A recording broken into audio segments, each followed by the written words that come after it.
Reflecting on my life, I realize I've always been drawn to the stability of routine. While my path didn't unfold exactly as I'd imagined in my teens, it took on a shape of its own, one I grew accustomed to with a mix of familiarity and flexibility. Over the years, the responsibilities of daily life formed a rhythm that I welcomed, a steady blend of work, home, and family obligations. Together, my husband and I navigated the early years of parenthood, balancing family duties while nurturing our marriage. Yet recently, things felt quieter, as if we had slipped into well-worn patterns. Starting my role as an executive assistant felt like a fresh beginning, a way to bring added purpose to my life and contribute more to my family. The travel was thrilling, giving me access to new destinations, high-stakes meetings, and experiences I never thought I'd have. My boss, Dan, quickly became a significant part of this journey, sharing my enthusiasm for each success and milestone. Yet over time, that closeness shifted, and gradually the boundary between our professional and personal lives began to fade.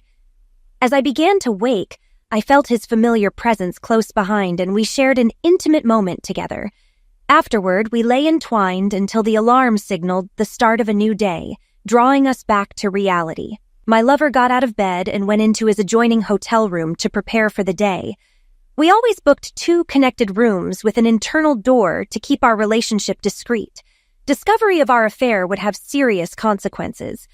I was Dan's executive assistant, and we had worked together for just over 2 years, with most of that time spent as a couple. My role required close collaboration and frequent travel across the country for office visits, client meetings, and industry conferences, giving us plenty of time together without raising suspicion. Yes, I was married with a husband at home. Our marriage began rather unexpectedly. At 15, I was dating my first boyfriend, Alan, when one evening while my parents were out, things escalated, and soon after, I found out I was pregnant. By the time we told our parents, keeping the baby was our only option. My parents were furious and pushed for adoption, while Alan's parents encouraged us to raise the child, offering to help so we could finish school. Alan supported me through the pregnancy despite the harsh comments from classmates and teachers. He defended me, often getting into fights and even facing suspension. The birth was overwhelming, but Alan was by my side. 2 days after my 16th birthday, we welcomed our beautiful baby girl, Lauren. Holding her, we knew we couldn't give her up. Initially, my parents distanced themselves, so we moved in with Alan's parents and took on the challenges of young parenthood. True to their promise, his parents helped with Lauren's early care, allowing us to complete high school. After graduating, we both found jobs, had a simple wedding, and moved into a small home of our own. Our university plans had to be delayed when another unexpected arrival blessed us with a second daughter, Emma. In short, with years of hard work, parenting challenges, and family support, we managed to complete our university degrees part-time, taking turns working and studying while raising our 2 daughters. We were deeply in love. Alan adored his 2 daughters, and they shared a close bond. My relationship with them was more strained. We argued frequently, and at times I felt a sense of resentment toward them, perhaps subconsciously blaming them for the life I once envisioned at 15 but never had. After graduating from college, I landed a job as executive assistant to Dan Johnson, the business development manager at a medical equipment company. I was 29 and he was 38. Dan and I quickly formed a strong professional partnership. I was thriving in my role, sales were booming, management was pleased, and I had even received a substantial raise. For the first time, I felt like I was leading a stable, normal life. My job involved a good deal of travel, often overnight. Sometimes I traveled solo, but more frequently I was on the road with Dan, exploring new places across the country, meeting clients, negotiating deals, and interacting with top-level executives was exhilarating. I was gaining incredible experience and enjoying every moment. I was away from home about 3 weeks out of every 4, with trips lasting anywhere from a single night to a full week or more, including occasional weekends. While the job and travel were fantastic, it also meant I was away from Alan and our daughters quite a bit, with Alan taking on most of the parenting responsibilities. Spending so much time with Dan, I got to know him well. Despite the age difference, he had been married about as long as I had and had 3 young children. To keep Alan from worrying about my frequent travels with Dan, I told a small lie, saying I was usually traveling alone or with another woman. I also mentioned that while I worked well with Dan professionally, I found him difficult on a personal level. In reality, Dan was charismatic and captivating. I was both intrigued by him and deeply attracted. I loved our time together and looked forward to our evenings at cozy restaurants where we'd enjoy dinner, sip wine, and talk for hours. One night, about 6 months into my job, Dan and I celebrated landing a major sales order earlier that day. We ordered a special dinner and shared a bottle of fine French champagne. As we sat there, slightly tipsy and elated, he reached across the table, placing his hand on mine. Looking into my eyes, he said, "Amy, you know I'm falling hard for you." My heart raced and I was speechless. After a moment, he stood, extending his hand to me. I hesitated briefly, then took his hand and he led me up to his hotel room. Inside, we shared a passionate night together. In the morning, we woke and made tender love, a moment that felt like pure bliss. With our flight home not until late morning, we ordered breakfast, relaxed in bed, and shared another intimate moment before it was time to leave. On the flight home, I felt some guilt about my unfaithfulness. Rationalizing it, I thought about how I'd never had the chance to explore other relationships when I was younger, and I felt I deserved this experience. Besides, part of me blamed my husband for neglecting me, especially since our intimate life hadn't fully recovered from the difficult early years of our marriage.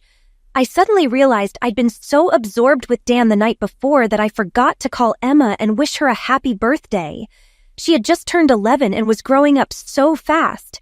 Looking over at Dan beside me on the plane, he smiled and squeezed my hand. Despite knowing it was wrong, I knew I was deeply drawn to him. When I arrived home, guilt hit me hard. Alan was thrilled to see me after a week apart, but I pulled away from his hugs and kisses. Later that night, when he tried to be intimate, I put him off, saying I was too tired. In truth, I was exhausted and sore from the night with Dan. It was the first time I'd ever turned Alan down. 18 months have now passed, and my relationship with Dan is as intense as ever. Over time, I learned to manage my guilt by shutting off part of my emotions at home. I didn't realize then how much I was emotionally distancing myself from Alan and my daughters. My thoughts were always on Dan and when we could be together again. Lying became second nature, and eventually, I felt less guilty. I had fallen deeply for Dan and occasionally considered leaving Alan to be with him. We even joked about it while lying together, though we knew it would be a major decision with painful consequences, especially for our children. As our company expanded, we traveled more often. Sometimes, when no work trips were scheduled, we'd arrange a fake overnight business trip to stay at a hotel in a nearby city. We also took occasional mini vacations for anniversaries and birthdays, disguised as conferences at far-off locations, often in lovely beach resorts where a real conference provided our alibi. At work, we were extremely cautious, keeping a professional front and never sneaking off to meet privately. We scheduled lunches at different times, arrived and left separately, and kept any one-on-one contact strictly hidden. We used private email accounts outside the work system to communicate and avoided meeting in our town. At office functions, we only interacted in large groups and never sat together or engaged in private conversations. I would call home at a pre-chosen time each day to avoid any surprises. I never shared hotel details, and Alan never asked. I frequently complained to him about my hard-headed boss, the constant travel, and demanding work. Alan often suggested finding a job with less travel and a kinder boss, but I'd tell him I was learning too much and earning too well to leave. At occasional work events where partners were invited, we were careful to keep our expressions and emotions well managed. I introduced my husband to my boss, and he introduced us to his wife. We kept our interactions short and polite, chatting briefly before moving on to talk with other colleagues, never glancing each other's way after that. We were meticulous about covering our tracks, and no one ever suspected anything. My husband, Alan, was glad to see me succeed at work, but he was also frustrated by my frequent absences, which left him handling most of the parenting on top of his own IT consulting job. I still loved Alan, but I couldn't ignore the sense that we were drifting apart. He always seemed occupied with the girls and his work, and I felt a pang of guilt realizing how rare our intimate moments had become and how little affection we now shared. I resolved to make an effort to reconnect with him. We faced a challenging start, having our first child at 16, marrying at 18, and welcoming another child soon after. Through hard work and teamwork, we both managed to graduate from college, me with a degree in IT and Amy with one in commerce, all while raising our 2 daughters. Despite the struggles, we didn't mind because we loved each other deeply. When Amy landed her first professional job after graduation about 2 years ago, she was thrilled, and I was incredibly proud of her. Finally, we both had stable, well-paying careers, setting us up to enjoy a more balanced life together. Initially, I fully supported her career, but I began to feel frustrated by the long hours and travel her job demanded. She left home around 7 a.m. and usually didn't return until 6 or 7 p.m. most weeks. She was away 1 or 2 nights, sometimes longer, and often didn't get back until Saturday afternoon. When she was home during the week, she either worked after dinner or zoned out in front of the TV. Saturdays, she'd sleep in and then go shopping. Sundays, she'd spend the morning at the gym and then meet her friends for brunch. She was usually too exhausted for any evening plans with me. We didn't spend much quality time as a family. She always seemed too busy to take vacation time, so the girls and I often went on holidays without her. I noticed changes in her personality. The loving wife and mother I knew was becoming distant, often irritable, and more self-absorbed. Our intimate life had become lackluster, and I found myself feeling increasingly frustrated and annoyed. Whenever I tried to discuss it with her, she dismissed my concerns. She'd say it was all in my head, or that she was just tired from working hard for us, and that our intimate life was fine. I was worried about where things were heading. At the end of her first year on the job, I was invited to join her at the staff Christmas party at the CEO's home. There, I met her boss, Dan, and his wife for the first time. We had a polite, brief conversation before they moved on to mingle. Amy guided me to others and started chatting with her coworkers. Later, it suddenly struck me as a bit odd. Amy's boss seemed like a friendly, if somewhat reserved, person, not the tough character she had described. Dan's wife was also very pleasant. Given that Amy was his executive assistant, I'd expected a more engaging conversation than just a polite exchange. I could sense Amy was a bit tense. She tended to talk quickly when nervous, which was a tell. I found it strange for her to be nervous around her boss, considering how closely they worked together. Though I trusted her completely, I filed that thought away for later reflection. Over the next year, I was extremely busy as I decided to start my own IT consultancy. On top of that, I was raising our daughters almost entirely on my own. So, I set most of my concerns about Amy aside. Life with Amy felt much like the previous year. She was traveling even more and becoming increasingly distant from all 3 of us.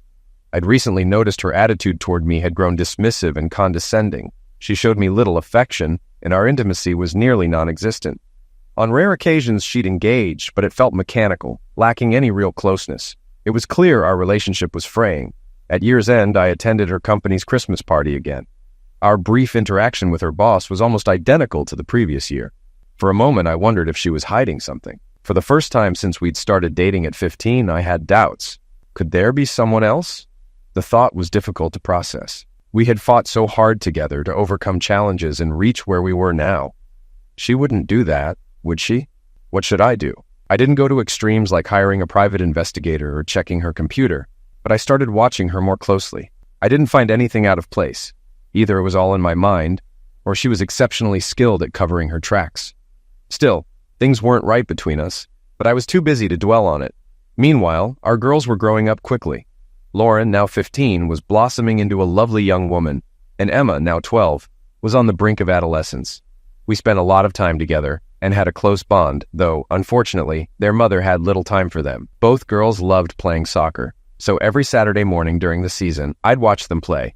It was a highlight of my week. After the game, we'd grab lunch, usually at their favorite Japanese restaurant, and catch up on what they were doing. I noticed they rarely mentioned their mother. Depending on the weather, we'd walk along the beach, go to a movie, or they'd meet up with their friends. After the first game of the season, Emma came over with a new teammate. She was a striking young girl, tall, beautiful, with a wide smile, long dark hair, and deep brown eyes. Clearly athletic, she had already made an impression in her debut game, scoring 2 goals.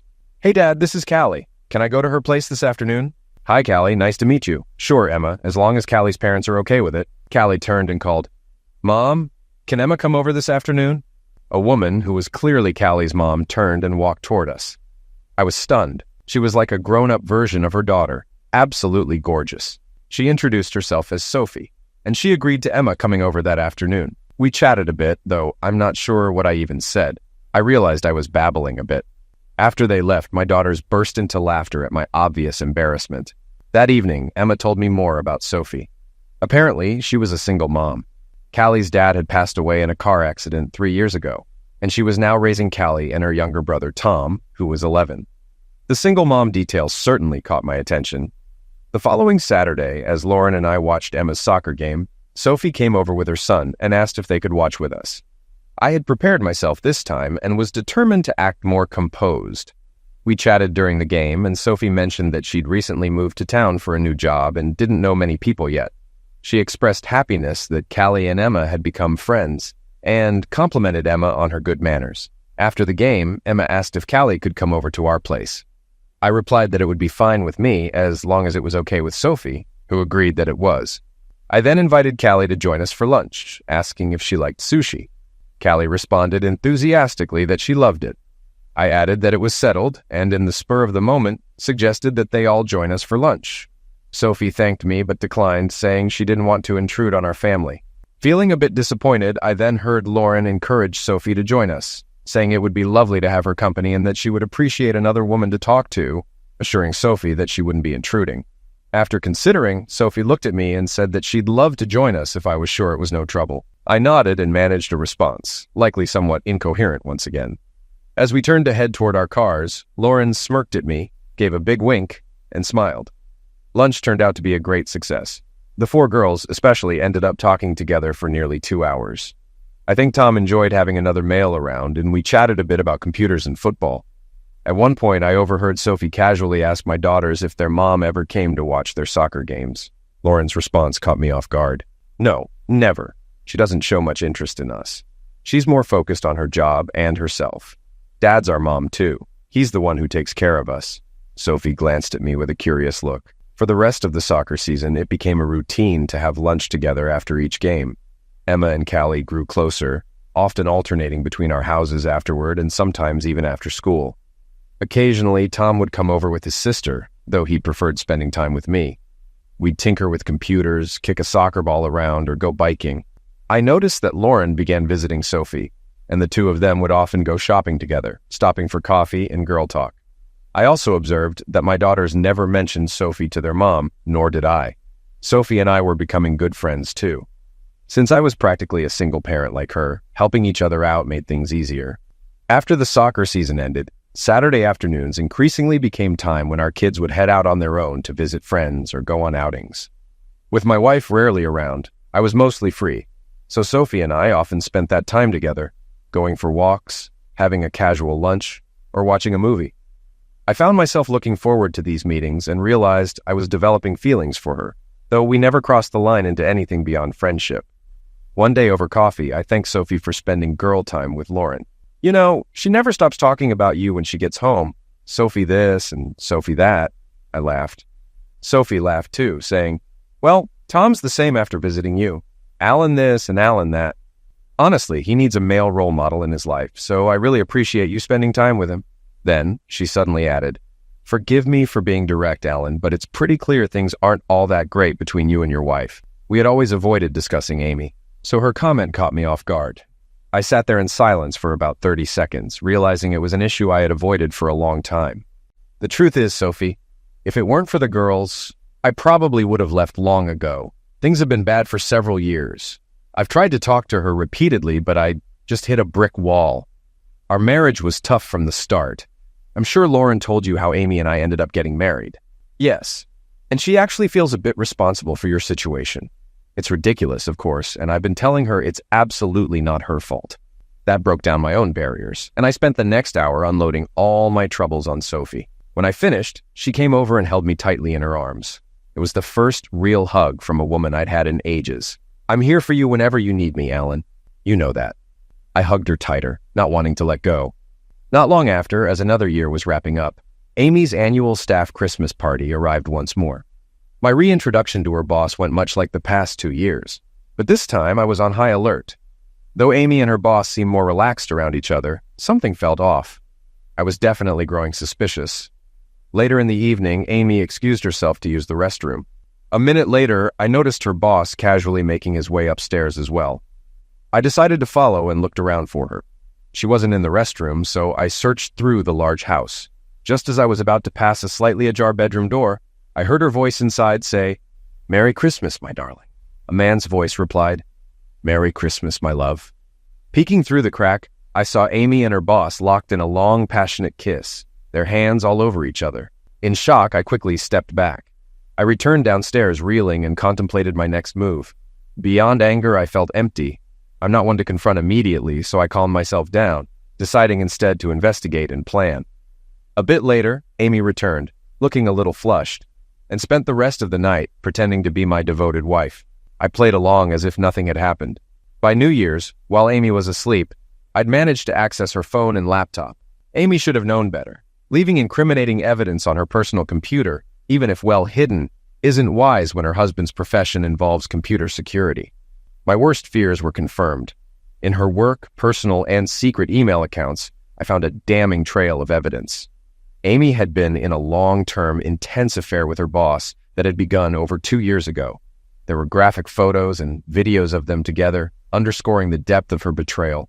Their emails even hinted at discussions about leaving their respective partners to be together. While Amy seemed interested, her lover appeared more hesitant. I realized I'd been a naive, oblivious husband.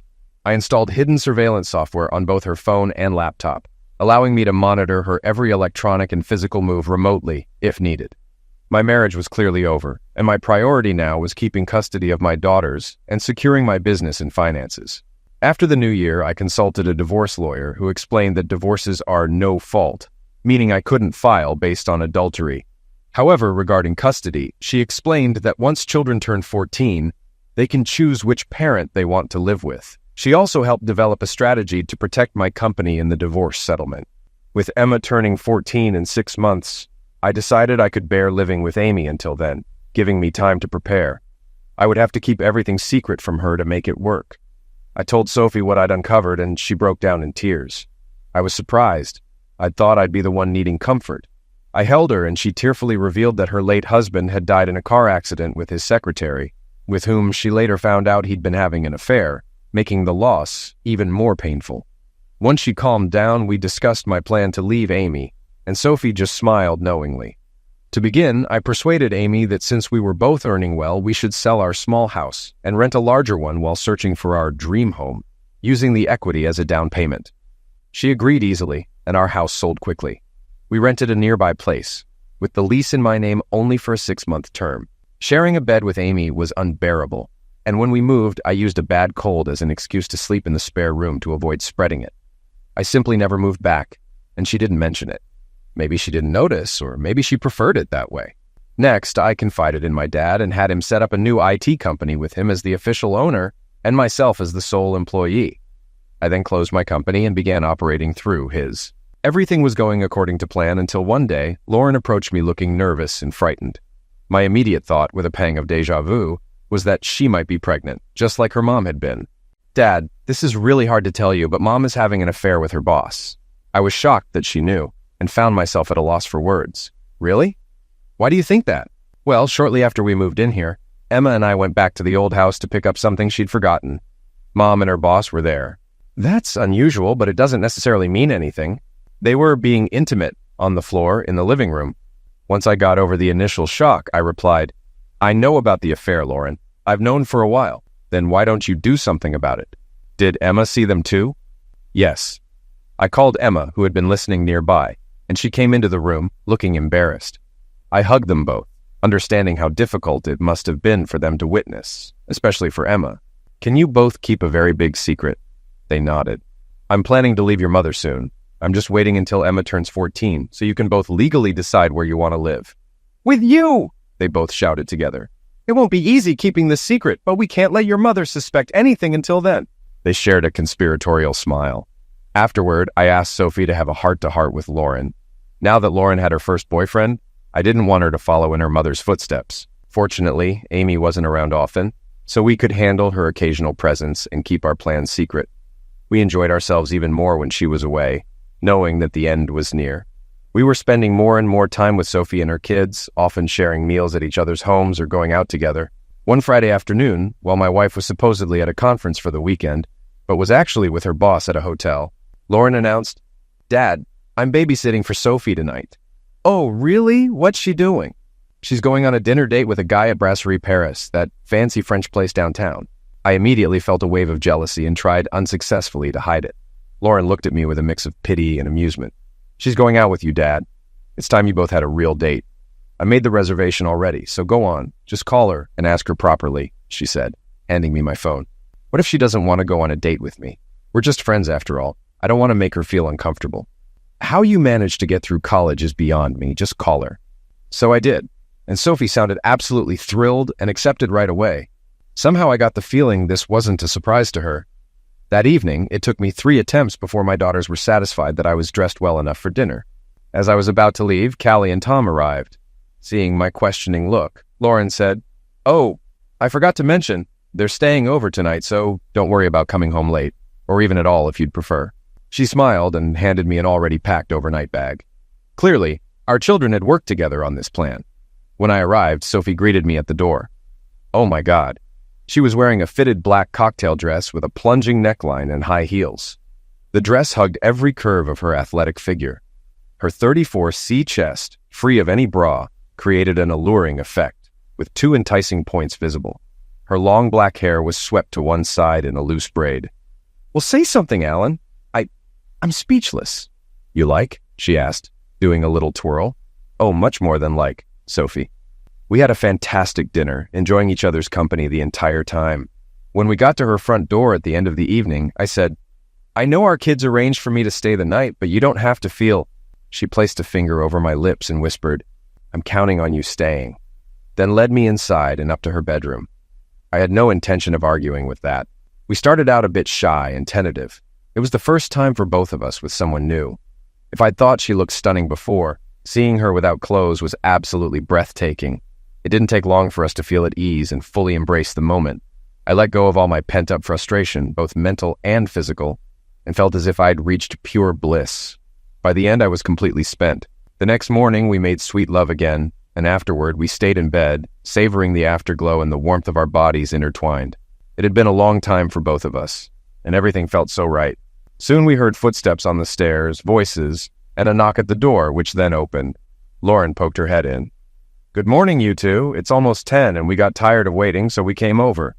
Breakfast will be ready downstairs in 20 minutes. Oh, and I was going to ask if you had a good evening, but judging by your faces, there's no need." She grinned. We heard laughter as they all walked away. "How did we end up with such a great bunch of kids, Sophie?" The breakfast they prepared was delicious, and it was wonderful to share it together, almost like a family. Later at home, I attempted to explain to my daughters what had happened with Sophie, reminding them that technically I was still married. They responded by rolling their eyes and laughing at my awkwardness, telling me it was time for me to be happy again, and insisting that, in reality, I wasn't truly married to their mom anymore, since she had emotionally left a long time ago. When I asked them what they were all plotting with this grand conspiracy, they revealed that they'd all agreed Emma and I needed a mother, while Callie and Tom needed a father, concluding that Sophie and I belonged together, making it a win for everyone involved. Still hesitant, I pointed out that even if I thought it was a good idea, Sophie might not feel the same way. They laughed, urging me to realize how obvious her feelings were, and that I should be able to tell what she wanted. When I asked if I had any say in this, they replied, clearly amused, that I had absolutely no choice in the matter. They found my discomfort thoroughly entertaining, and it was clear I was now being firmly guided by my daughters. A few days later, over dinner with everyone present, I mentioned my plans to start house hunting the following weekend. Sophie, curious, asked what kind of place I was looking for. I explained that I wanted something near the beach, 2 stories with a large family room, a kids' escape room, a big backyard, and a pool. I added that it needed at least 6 bedrooms in case my family grew in the future, and, looking directly at her, mentioned that I also wanted to be sure that a woman I might be falling head over heels for would like it too. Sophie held my gaze for a long moment, then walked over and kissed me passionately in front of the kids. When we finally broke apart, the kids watched in silence for a moment before bursting into cheers and dancing around us. I took that as a yes. After a few weeks of searching, we found the perfect home. We decided to buy it together, using her husband's life insurance money and the proceeds from my house sale as a deposit. The stage was set for the showdown with Amy. As Emma's 14th birthday, and therefore D-Day, approached, Amy announced she'd be attending a week-long sales conference on the West Coast. Checking her emails later, I discovered that she was actually headed on vacation with her boss to celebrate their 3rd anniversary on the island of Bali in Indonesia. To keep this under wraps, they each told colleagues they were going on family vacations to make up for the time they'd been dedicating to work. Amy would leave a day before her boss and travel solo, with him following the next day. She planned to return a day earlier than he would to maintain the story's credibility. They were getting sloppy. This plan was far from foolproof and could easily fall apart if anyone took the time to look into it. Once Amy flew out for her conference, we began packing and moved into our new house right away, where Sophie and her kids had settled a month earlier. If there's a Balinese god of revenge, it must have been smiling on me.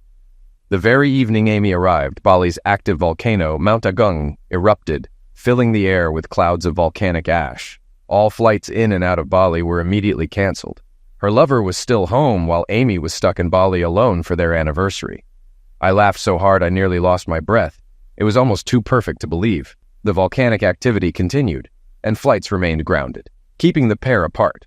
Behind the scenes, I checked Amy's emails and messages daily for amusement. The two of them were not pleased with the situation, and Amy was growing increasingly frustrated with Dan, as if it were his fault. Occasionally, Amy would call home, telling us how busy she was with the conference, and I'd ask her about the hotel and the city she claimed to be in. Later, when I accessed her laptop remotely, I saw she'd been frantically searching online for information to give me believable answers. Meanwhile, all 6 of us were settling into our new home comfortably. I had my lawyer file a legal separation document with the family court. I also obtained interim custody of my daughters by filing their signed requests to live with me. As Amy's return date drew closer, flights were still canceled, leaving me wondering how she would manage the situation. One evening, she called to say that she'd made many promising sales connections at the conference, and her boss had asked her to stay longer to follow up on them immediately before coming home. I could sense her nervousness. Fortunately for her, it wasn't a video call, as I couldn't have kept a straight face. I simply reassured her that we were fine and that I understood. After another week passed with her still stranded in Bali, I watched as frantic emails and messages flew between Amy and her boss. He'd informed everyone at work that she'd had to extend her leave due to a family emergency. Her boss even called me, apologizing profusely for keeping Amy away for so long, but insisted it was a critical opportunity for the company. I'd anticipated his call and was ready to respond like the understanding husband of a busy professional wife. I assured him that everything was fine and that I understood, then casually asked where Amy would be traveling next. He scrambled to name a few places. I later read the email where he relayed that information to Amy, so she'd know where she was supposed to be. My strategy was to make her uneasy, planting the seeds of doubt that she'd been found out. Each time she called, I reassured her, but I also asked specific questions about the sites in the towns she was supposedly visiting. I could tell what she'd researched in advance, so I threw in a few unexpected questions just to watch her scramble, all while playing the part of a clueless husband. During one call, I remarked, "Hey, Amy, have you been hearing about those poor people stuck in Bali who can't get home because of the volcano?" After a brief silence, she replied, "Oh yes, but I haven't paid much attention to the news. One of my colleagues has been stuck there for 2 weeks. You remember Paul Howard and his wife? We met them about 6 months ago." "Oh, yes. We're working on a project and he's been doing his part remotely from his hotel in Nusa Dua. At least the Grand Hyatt isn't a bad place to be stuck." I heard a sharp intake of breath from Amy. She was, of course, staying at the Grand Hyatt, although Paul wasn't even in Bali, but she didn't know that. Immediately after the call, she moved to a cheap hotel on the other side of the island, likely hoping she could still cover her tracks. My 5 girls, and yes, Sophie's children were mine now, found the whole situation hilarious. Finally, nearly 3 weeks later, the volcanic eruption stopped, and flights resumed from Bali. Amy called to let me know her work was wrapping up, and that she'd be home Friday afternoon. I waited for her return at our rented, now otherwise empty house. I'd planned this meeting very carefully. When she arrived, I was sitting at the kitchen table with 2 glasses and a bottle of wine. She entered looking tired and visibly nervous, with a deep suntan that was a little out of place for someone supposedly on a business trip. I skipped the usual, obligatory kiss on the cheek. "Wow, you've got quite a tan from your business trip. Did you manage to get any work done?" She stammered something, her face turning red. "Sit down and have a glass of wine with me." I poured wine into my glass and took a sip. Alan, I'm exhausted. I just want to go upstairs, take a shower, and rest before dinner. I'm sorry, but there's something we need to discuss right now, so please sit down. I added that the girls were staying overnight with a friend so we wouldn't be disturbed. Amy's face showed real fear, clearly thinking her time was up, but she didn't yet know how. Reluctantly, she sat down, and I poured her a glass. I had rehearsed this speech many times, making sure to wear a remorseful expression.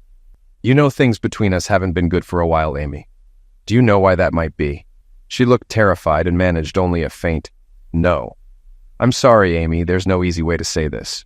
The truth is, I've met someone else. I love her and want to be with her, so I've decided to leave you. In an instant, shock replaced her fearful look, and fury took over as she sat there, speechless. I continued, keeping my apologetic tone. I never intended for it to happen. You were away so much. I guess I just felt lonely. How dare you do this to me, Alan, after all I've done for you? She spat out, her voice dripping with anger, going on with accusations. I sat quietly, maintaining a sorrowful look as she ranted for a solid 5 minutes. I can see you're very upset, and I understand. There's no point in discussing this further now. I'll come back tomorrow afternoon around 4 so we can talk more. There's a lot we need to work out. I left, ignoring her angry texts and voicemails that followed. When I arrived home, everyone was eager to know how it had gone. Even better than expected, I replied. We had pizza for dinner and watched a movie together. The girls turned off their phones to avoid their mother, though I reminded them they couldn't cut contact with her altogether. Why hadn't I confronted her about the affair? Because leaving her this way would be far more painful. That night, Sophie and I shared tender love, and every worry and bit of tension seemed to melt away. Amy who? The next afternoon, I arrived at the old house with a folder of paperwork. I was greeted by a still very angry Amy, accompanied by her best friend Claire, a lawyer I had never liked. I had seen old emails where Claire had encouraged Amy to continue the affair when Amy was feeling guilty and considering ending it. I sat down at the table across from them, ready to proceed. Claire took the lead, clearly opting for an aggressive approach.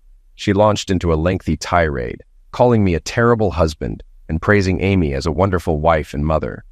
She accused me of taking advantage of Amy while she was away working hard for the family, insisting I should be begging for Amy's forgiveness. Claire warned that if I didn't reconcile, Amy would clean me out in the divorce, take custody of the girls, and I'd never see them again. Hypocritical as it was, they seemed to assume that if I'd known about Amy's affair with her boss, I would have already confronted it last night. I kept a sorrowful, apologetic, and slightly puzzled expression. Amy, I know this must be painful for you, but I admit I'm a little surprised at how angry you are. For quite a while, I haven't felt that you loved me anymore. You've been distant, both physically and emotionally, from our marriage for the last 3 years. That's complete nonsense, Alan. Of course, I've been here. Yes, I work a lot, which takes me away sometimes, but I do it for us. Well then, Amy, tell me, when was the last time we made love? Amy stayed silent. I can tell you it was 3 years ago. That's not true at all. We do have sex. Yes, very occasionally, but I was talking about making love. I even remember the exact time. 3 years ago, you were on a business trip and forgot to call Emma on her 11th birthday. She tried to reach you repeatedly that evening, but couldn't get hold of you. She was heartbroken. I remember it well because Emma's birthday was just 2 weeks ago, and while you were away again, you forgot to call her. It felt like the anniversary of something painful. She gave me a guilty look. After you returned from that trip 3 years ago, things between us were never the same. I've often wondered why. I could see from their expressions that I'd struck a chord. They both looked uncomfortable and exchanged uneasy glances. After all, Amy, we've been sleeping in separate bedrooms for about 6 months now. That hasn't seemed to bother you. I can't even remember the last time we went out together or took a vacation. It almost feels like you're taking your vacations at work. They both flinched. When you're home, you're not really here. Not with me and not with the girls either. I smiled inwardly as I saw them squirm. In any case, Amy, I'm sorry, but I'm moving forward. I hope we can make this separation as smooth as possible for the girls' sake. There's no chance for reconciliation. Who is she? Do I know her? You've met her daughter, Callie, Emma's best friend. Her mom, Sophie, and I met last year at Saturday soccer and became friends. Over time, our friendship grew into love. We've been in a relationship and recently decided to move in together. Before they could respond, I placed a large, organized folder on the table. I've prepared some documents for you. Tab A is a legal separation agreement I filed in court 2 weeks ago. Tab B is a divorce application for you to sign. The sooner you sign, the sooner we can move forward. Tab C outlines a proposed financial settlement. Tab D includes a new rental agreement for this house. The lease expires in 3 weeks, so if you wish to stay, you'll need to renew it in your name. Tab E includes all the utility contracts, with termination notices set for 3 weeks. You'll need to transfer these to your name if you want to stay. In Tab F, you'll find bank statements. I've taken 60% of the funds in our joint accounts. Credit cards in your name are now solely your responsibility. Lastly, Tab G is an interim custody and child support order. The girls have opted to live with me, so I have custody. Child support will be automatically deducted from your paycheck. Visitation access is flexible, so we can work out an arrangement. They were visibly stunned by how thoroughly prepared I was. Claire, unable to contain herself, sneered, "You've been plotting this for ages, haven't you? We're not going to let you get away with it. We'll take your company, the girls, and every cent you have." "Yes, I have been preparing since Christmas," I replied calmly. "At your staff Christmas party, Amy, I realized things were truly over, and it was time to act." I could see Amy struggling to remember what had happened that night. "So, selling the house to buy another was a sham then?" Claire said accusingly. I simply smiled. "As for taking everything, Claire, there's nothing to take. I closed my company months ago. I'm now employed by someone else. I bought a new house with Sophie after filing for separation, so it's not a marital asset. Since I have legal custody of the girls, I used 60% of the house sale funds to purchase our new home. So, honestly, I don't see what you can do here, Claire. And as for custody, state law allows children over 14 to choose where they want to live, and they chose me. You're really a lowlife, Alan. I bet you poisoned the girls against Amy." "I wouldn't do that. I'm not that kind of person. Even if I wanted to influence them, I didn't need to. Amy has done that herself by neglecting them these past 3 years. Amy, if you want to rebuild a strong relationship with them, you'll need to work at it. Their well-being depends on a healthy bond with their mother." Claire argued that Amy hadn't neglected the girls and insisted she was a good mother. I countered that the girls didn't see it that way, pointing out that she had been practically absent from their lives for years. I then urged Amy to consider who actually took care of their needs, who fed them, took them to sports, packed their school lunches, helped with homework, bought their clothes, remembered their birthdays and got them presents, went to movies with them, listened to their problems, helped them through their first periods, and gave them love and affection. I left the question open, and Amy fell silent, visibly struggling to process it all. I then informed her that the girls had asked if she'd meet them for brunch the next morning at 10 a.m. at the beachside cafe. I admitted it was my suggestion, as they weren't especially eager to see her. I asked if I should let them know she agreed. Amy simply nodded. I left them and returned home to my family. The girls reported back the next day that Amy spent the entire time bad-mouthing me and demanding they come live with her. In the end, they excused themselves to go to the restroom and quietly slipped out instead. I couldn't understand why she wanted to reconcile. She hadn't cared about me in years. Perhaps I'd just been a convenient babysitter and housekeeper. It was a complete shock when Alan told me he was leaving me for someone else. How could he? I thought he loved me. Even though I tried a few times to talk about reconciliation, he wasn't interested. And our only interaction was when picking up or dropping off our daughters for visits. The girls were openly hostile, and time spent with them was uncomfortable. When I dropped them off, they'd run happily to their new stepmother and hug her, clearly intending to frustrate me. Eventually, I told them not to visit until they truly wanted to. I had always envisioned my life continuing as it was, with my lover for my enjoyment while Alan took care of me at home. The shock of Alan actually leaving was devastating. Over the following months, I realized that while his decision was surprising, it shouldn't have been. Alan was right. In many ways, I'd been absent as a wife. I'd poured nearly all my affection, emotional closeness, and intimacy into Dan over the last 3 years, leaving very little for Alan. The real surprise was that he'd stayed as long as he had. Unable to afford the rent on the house along with child support, I had to move into a small, old apartment. I spent my nights alone, watching TV and eating takeout. Dan's attitude changed too after Alan left me. Suddenly, he was often too busy with his family to spend much time with me, even though I was now single and available. More and more, he sent me on business trips alone, saying I could handle clients by myself. When we were together, the emotional connection felt gone, and we just ended up having sex. But it wasn't fulfilling anymore. About 6 months after my marriage ended, Dan announced he was taking a job in another city with a new company. Tearfully, I told him never to contact me again. I quickly became a divorced woman. I couldn't help but think of that Joni Mitchell line, Don't it always seem to go that you don't know what you've got till it's gone? Foolishly, I'd thought I could have it all. It didn't help that Alan was now with a beautiful woman who was so kind that I couldn't even hate her. He looked so happy with his new partner, the same way he'd looked with me when we were young parents, struggling together but deeply in love.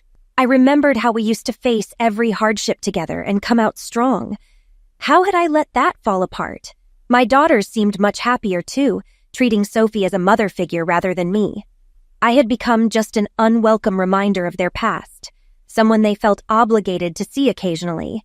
That hurt deeply. I think I hit rock bottom when I started complaining to my daughters about my situation. Lauren looked at me with a cold stare, remarking that I had essentially tossed Dad aside. I admitted to her that I hadn't been a perfect wife and may have neglected them, but pointed out that he was the one who had left me for another woman. Lauren, however, corrected me, explaining that he had left because I'd been having an affair with my boss for 3 years. The horror on my face said it all. I felt completely ashamed. Alan had known the whole time but had chosen to stay silent. My life was in shambles. I realized I had truly thrown away a wonderful husband and nearly lost my daughters. True to his word, Alan had encouraged the girls to keep in contact with me, reminding me that I had a lot of work ahead to repair our relationship.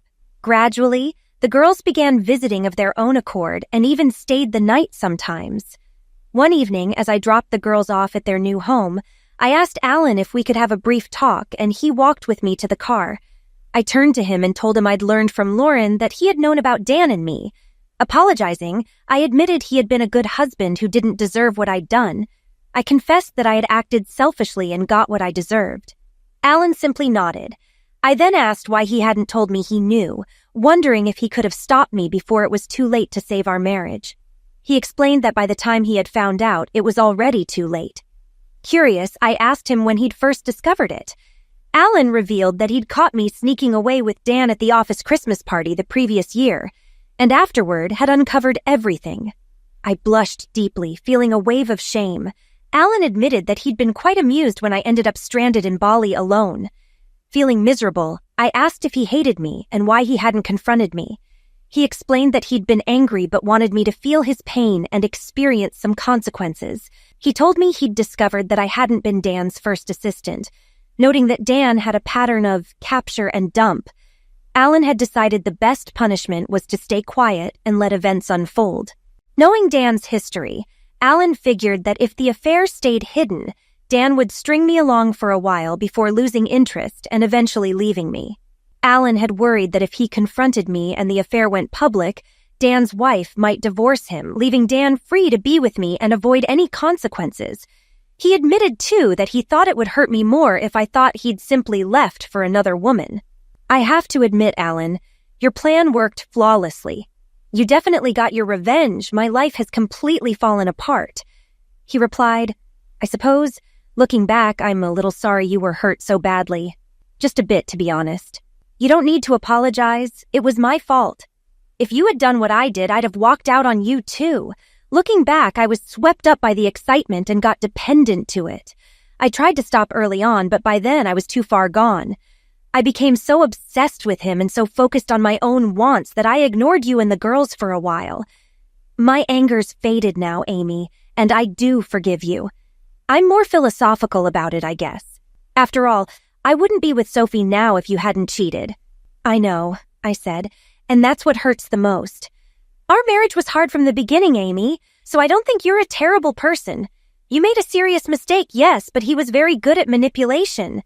You never got the chance to grow up normally, enjoy being a teen, and figure out who you truly wanted to spend your life with. You were ripe for the picking, and he took full advantage. You're probably right, Alan. But why did you have to tell the girls about him? That was just too cruel. No wonder they resented me. I didn't tell them, Amy. They told me. What? How?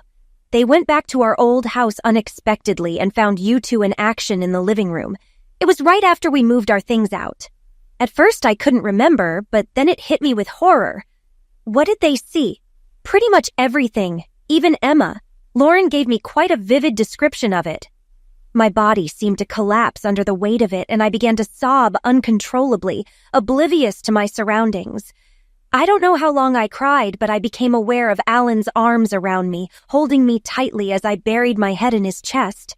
That familiar comfort only made me cry harder. I vaguely sensed being lifted and carried inside, then laid gently on the couch.